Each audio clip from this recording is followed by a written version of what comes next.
Si Pak Hotman Paris ya, protes sama saya katanya. Waktu dia memperpanjang depositonya, bunga jadi turun. Dia jadi rugi katanya. Emang itu tujuan saya. Dengan membaiknya situasi global, aktivitas manufaktur dunia kembali ekspansif. Wilayah Eropa untuk pertama kalinya sejak pertengahan 2022 kembali mencatat ekspansi. Sebagian besar negara G20 dan ASEAN 6 juga menunjukkan pemulihan yang cukup solid.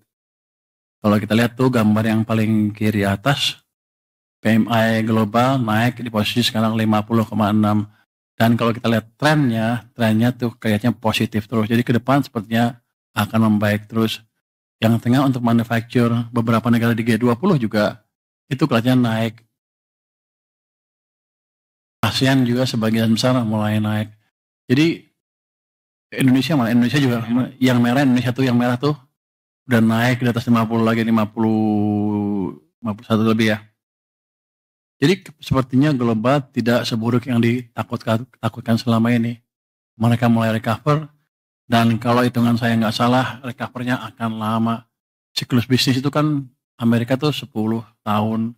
Mereka mulai ekspansi 2023, harus sampai 2030 akan aman. Jadi inilah environment global yang kita hadapi ke depan.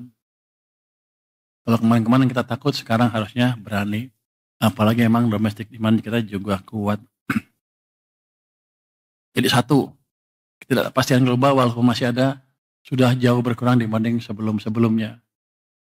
The fact bahwa the Fed nurunin bunga itu akan memberikan stimulus tambahan ke perekonomian Amerika yang biasanya akan diikuti oleh perbaikan ekonomi negara-negara lain, termasuk Cina, Jepang, Korea, dan kita juga.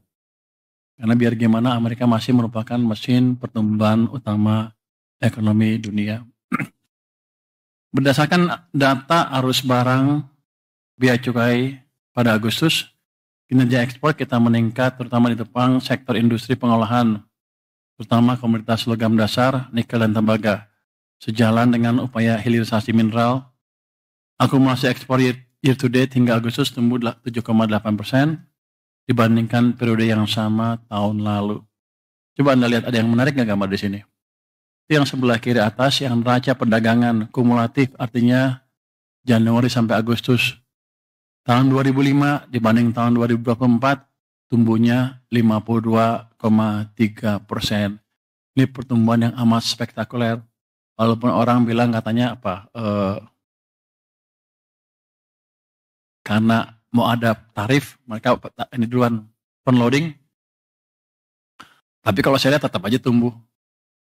Nanti ini menunjukkan bahwa globalnya nggak jelek-jelek amat. Anda lihat tuh tumbuh 52,3%. Jadi sekarang kita tinggal fokus menjaga domestiknya seperti apa. Next. Nilai tukar rupiah, kita lihat berada pada level 16.498 per US dollar pada 19 September 2025, melemah 3,% year to date. Utamanya kemarin karena keributan itu ya. Jadi sebagian orang takut, dan harusnya sih ke depan akan semakin membaik karena modal asing ke pasar saham sudah masuk cukup signifikan, dan harusnya prospek ekonomi kita juga akan terus membaik. Anda lihat currency risk spread yield antara SBN dengan US Treasury itu menurun terus. Kalau di bulan Januari itu 4,57, sekarang sudah turun ke 4,2, yang bawah ya, 240, sekarang turun ke 216 basis point. Ya nggak turun banyak, tapi saya pikir cukup baik di tengah gejolak domestik, utamanya yang kemarin-kemarin itu kan spreadnya sempat naik kemudian turun lagi. Jadi cepat sekali kepercayaan investor recover setelah keributan beberapa minggu yang lalu. Dan counter risk juga terjaga dengan cukup baik. Kalau kita lihat spread yield SBN USD, ini yang kiri kan, ini yang kanan adalah SBN USD dan US Treasury dolar to dolar. Itu sekarang tinggal 79 basis point. Kalau kita lihat historically ini amat rendah dibanding biasanya. Kalau kita nanti membaik terus ekonominya, saya pikir ini akan turun terus yieldnya. Ya, spread yield dengan US Treasury. Oke. Next. Inflasi cukup stabil, ini menopang daya beli masyarakat, ini di tengah banyak negara yang masih berjuang mengatasi tekanan. Jadi kita lumayan baik di level, kalau kita lihat di situ, 2,31% ya. Ini level inflasi yang amat ideal. Jadi inflasi yang bagus tuh bukan 0, bukan juga di atas 10. Tapi sekarang konsensus ekonomi global tuh antara 1-3%, dan kita sekarang di 2,3, ya level yang pas lah. Inflasi Indonesia rendah di antara banyak negara yang berjuang mengatasi inflasi, seperti saya bilang tadi. Dibanding negara lain kita bagus. Singapura lihat ya, 0,6%. Itu nggak bagus, itu jelek. Di bawah 1,5% biasanya jelek karena demandnya terlalu rendah. Jadi patokan ekonomi itu seperti itu. Malaysia 1,2, agak jelek. Kita lumayan lah, kita ideal. Kalau bisa dijaga terus sekitar 2-3 itu akan bagus sekali buat ekonomi kita. Oke, next. Kalau kata siapa zaman dulu? Gubernur Bank Sentral Amerika yang terkenal siapa? Greenspan. Greenspan bilang itu kita dalam Goldilocks condition. Ingat kan? Ini di Goldilocks condition untuk inflasi kita. Anda cari di cerita Goldilocks itu cerita apa? Itu fun. Oke, next. Ekonomi Indonesia tumbuh 5,12% pada triwulan 2 2025. Ini mencerminkan ekonomi domestik yang terjaga, ditopang oleh konsumsi rumah tangga yang resilient, investasi yang meningkat, dan ekspor yang tetap kuat. Saya pikir teman-teman udah tahu semua data detail ini, saya nggak usah masuk terlalu detail. Next. Jadi, next. Konsumsi rumah tangga tumbuh cukup baik, 5%. Investasi meningkat sampai 6,99%. Investasi bangunan tumbuh 4,9%, dan investasi mesin tumbuh 25,3%. Ini kan masa lalu ya. Bagian dari Anda anggap angka ini salah, 5,12 katanya 5 tambah 1 tambah 2, 8. Tapi bukan itu. Di belakangnya kalau Anda lihat laju pertumbuhan uang, pada triwulan kedua tuh tumbuh uangnya cukup kenceng. Jadi emang itu yang mendorong belanja konsumen tumbuh kuat 5%. Karena emang pada waktu itu digenjot uang sampai dengan bulan April. Ada delaynya April, Mei, Juni, Juli. Biasanya 3 bulan. April, Mei, Juni, Juli, habis. Mei digenjot lagi ke bawah uangnya sehingga uang melambat, sehingga kita mengalami perlambatan ekonomi setelah itu. Tapi triwulan kedua angkanya memang seperti itu, tidak ada manipulasi BPS. Kalau yang nyangka-nyangka itu ekonominya nggak berapa ngerti. Boleh ngomong gitu? Menteri Keuangan boleh ngomong gitu kan ya? Jadi lihat juga supply uang pada waktu seperti apa. Slide 12. Sektor manufaktur sebagai kontributor ekonomi terbesar kembali menguat dengan pertumbuhan mencapai 5,68%, tertinggi sejak tahun 2022. Jadi manufaktur kita di Q2 sudah mulai recover. Mungkin Q3 agak melambat sedikit, tapi Q4 pasti akan tumbuh lebih cepat lagi sesuai dengan perbaikan ekonomi dan perbaikan demand karena supply uang ditambah di sistem perekonomian. Next. Berikutnya. 16. Pertumbuhan ekonomi terdistribusi dengan baik ke seluruh wilayah Indonesia. Pulau Jawa tetap menjadi kontributor utama perekonomian nasional dengan pangsa PDB sebesar 59,6% dan pertumbuhan mencapai 5,2%. Jadi kalau kita lihat sebetulnya kalau pangsa tuh jarang, perubahannya lambat sekali. Kita lihat pertumbuhannya aja deh. Itu Sumatera tumbuhnya 5,0% di triwulan kedua, Kalimantan 5%, Sulawesi 5,8%, Papua 3,3%, Bali dan Nusa Tenggara hanya 2,8%. Jadi kita tahu kelemahan kita di mana, nanti itu kan kita perbaiki Bali, Nusa Tenggara, Papua, dan Nusa Tenggara ya. Oke, next. Berikutnya.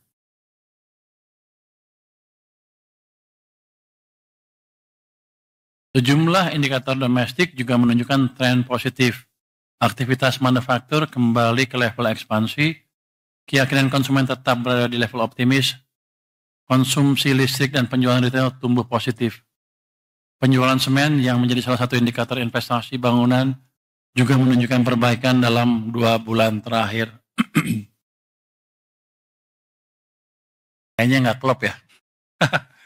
Oke, kalau Anda lihat sebelah kiri itu kelihatan tuh manufacturing PMI sudah positif 51,5 lagi. Tapi kalau kita lihat tingkat keyakinan konsumen masih positif, tapi ada penurunan signifikan sampai dengan bulan Agustus. Anda lihat trennya gambar tengah atas turun. Tapi ini kan berhubungan dengan tadi kebijakan yang kemarin memperlambat ekonomi. Sekarang sudah digenjot, harusnya ke depan dia akan naik lagi dengan cepat. Penjualan retail juga masih tumbuh positif. Anda lihat penjualan semen itu masih negatif, artinya investasinya mungkin masih lambat, tapi ke depan saya yakin itu akan positif lagi. Oke. Untuk mendorong pertumbuhan ekonomi yang lebih tinggi, peran sektor keuangan menjadi sangat krusial sebagai penopang pembiayaan produktif. Sampai dengan Agustus lalu, kita masih menghadapi tantangan dan dari sisi pertumbuhan uang beredar yang lemah, dengan pertumbuhan M0 mencatat hanya 0,3%. Anda lihat tuh, M0 yang merah tuh gambar yang atas tuh, di 2025 tuh cenderung negatif, sempat positif di April, terus turun lagi ke bawah dan mulai ke sini sampai Agustus di 0,3. September mungkin masih agak, tapi saya yakin Oktober akan tumbuh dengan cepat, jadi ekonominya bisa bergerak lagi. Ruang ekspansi perbankan terus dipantau, LDR mendekati batas atas, katanya berapa, 86,5, tapi ini rendah dibanding kalau kita waktu tumbuh.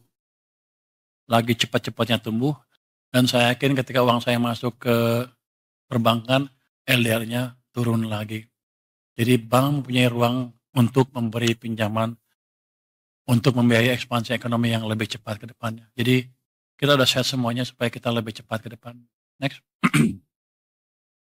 Oh, udah ya? Ini masih saya? Oh, masih 16. Oh, yang 200 saya masih terangin lagi. Jadi, oh, jadi ini jelasin sedikit yang 200 triliun itu. Jadi ini penempatan kas negara dengan bunga rendah di bank komersial. Jadi ini bukan saya taruh dalam bentuk program pembangunan atau earmark ke suatu tujuan tertentu, bukan. Hanya taruh itu di perbankan. 55 triliun di Mandiri, 55 di BNI dan BRI, di BTN 25 triliun dan di BSI 10 triliun. Ini bunganya 80% dari bunga acuan BI, tidak digunakan untuk pembelian SBN syaratnya ya. Dan tenor 6 bulan itu dapat diperpanjang, jadi sebetulnya nggak ada tenornya itu. Jadi kalau bank nanya apakah kami boleh meminjamkan jangka panjang, boleh aja. Saya akan jaga supaya mereka nggak keganggu, saya juga nggak keganggu. Dan kalau saya lihat dari sejarah stok uang kita di bank sentral, harusnya saya nggak akan pernah terganggu, masih amat banyak, masih cukup. Ya hanya mereka nyaruh sekitar 400 triliun atau lebih sepanjang tahun, hanya pindahin sebagian. Ini dampaknya ke likuiditas naik, cost of fund jadi turun. Si Pak Hotman Paris ya, protes sama saya katanya. Waktu dia memperpanjang depositonya, bunga jadi turun. Dia jadi rugi katanya. Emang itu tujuan saya. Nah, biar dia belanja lagi. Kalau belanja kan ekonomi jalan. Atau dia bagi-bagi ke orang, ekonomi jalan. Memang itu tujuannya. Jadi itu merupakan konfirmasi bahwa kebijakan kita mulai jalan. Konsumsi dan investasi akan naik karena bunga turun dan multiplier effect untuk pertumbuhan ekonomi akan kelihatan semakin signifikan. Ini juga kedepannya akan kita sinergikan dengan fiskal moneter. BI sudah menurunkan 25 basis. Itu tujuannya sama, untuk membantu likuiditas di sistem perbankan supaya bunga turun, supaya ekonomi jalan. Jadi mereka juga sekarang pro growth. Oke, saya pikir utamanya itu. untuk dampak dari manfaat dari penempatan dana yang 200 triliun itu. Ketika ada sesuatu yang tidak benar, kita suarakan. Ya bagaimana semua terangin dia sedungu ini? Ini manusia pecundang yang sangat merugikan bangsa kita ini. Saatnya jadi member eksklusif di channel YouTube Official iNews. Tantang lagi para tambah sumpah di atas Al-Quran. Dia pengen masuk TV. Konten premium yang tidak tayang di TV. Live interaction. Halo pemirsa iNews, ini baru selesai. Emoji dan badge spesial. Reakses konten pilihan. Klik YouTube Official iNews. Join member hanya Rp10.000 per bulan.